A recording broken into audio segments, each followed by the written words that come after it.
has been the story of black folks.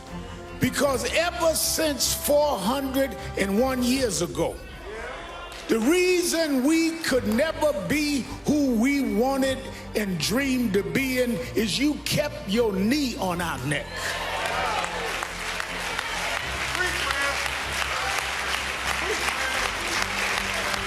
We were smarter than the underfunded schools you put us in, but you had your knee on our neck.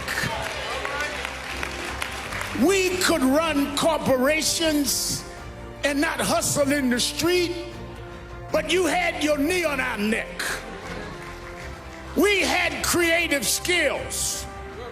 We could do whatever anybody else could do, but we couldn't get your knee off our neck. What happened to Floyd happens every day in this country, in education, in health services, and in every area of American life. It's time for us to stand up in George's name and say, get your knee off our necks.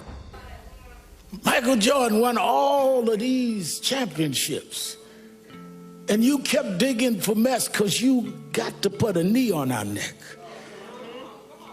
White housewives would run home to see a black woman on TV named Oprah Winfrey, and you mess with her because you just can't take your knee off our neck.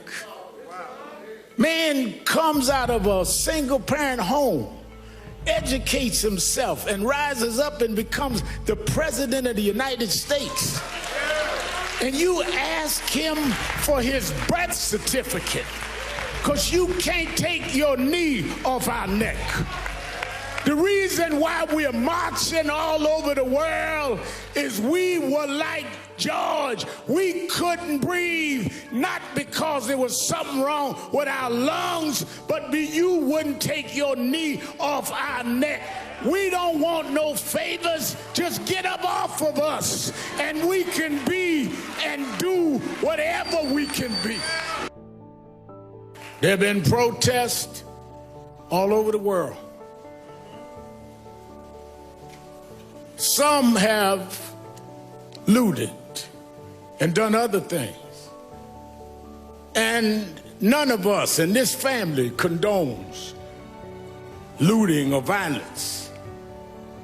But the thing I want us to be real cognizant of is there's a difference between those calling for peace and those calling for quiet.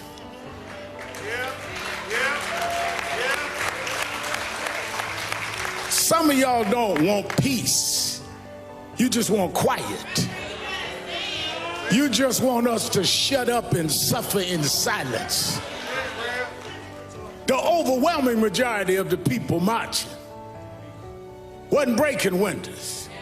They were trying to break barriers. They wasn't trying to steal nothing. They were trying to get back the justice you stole from us.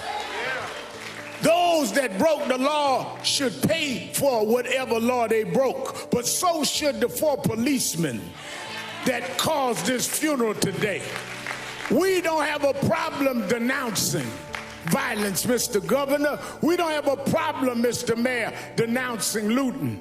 But it seems like some in the criminal justice system have a problem looking at a tape and knowing there's probable cause, and it takes a long time for you to go and do what you see that you need to do.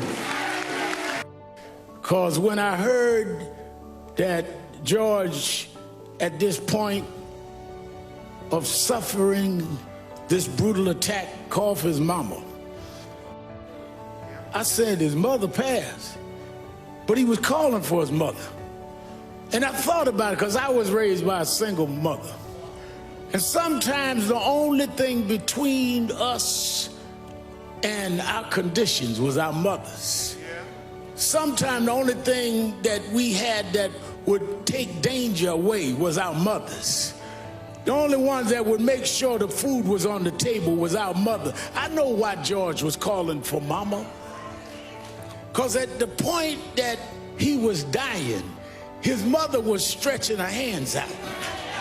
saying, come on, George. I'll welcome you where the wicked will cease from troubling, where the weary will be at rest. There's a place where police don't put knees on you, George. There's a place that prosecutors don't drag their feet. Maybe mama said, come on, George. There's a God that still sits high, but he looks down low and he'll make a way out of no way.